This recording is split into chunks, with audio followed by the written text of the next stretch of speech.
Hello అండి. బయట చల్లగా వర్షం పడుతుంది. వేడివేడిగా కట్మిర్చి చేసుకుందామా?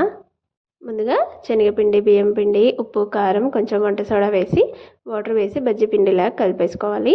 ఇప్పుడు బజ్జీ మిర్చిని ఇలా ఘాట్లు పెట్టి విత్తనాలు తీసేసుకొని స్టఫింగ్ రెడీ చేసుకోవాలి. చింతపండు గుజ్జు, కొంచెం బేసన్, అలాగే ఉప్పు వేసి ఇలా కలిపేసుకొని స్టఫ్ చేసుకోవాలండి మిర్చి లోపల.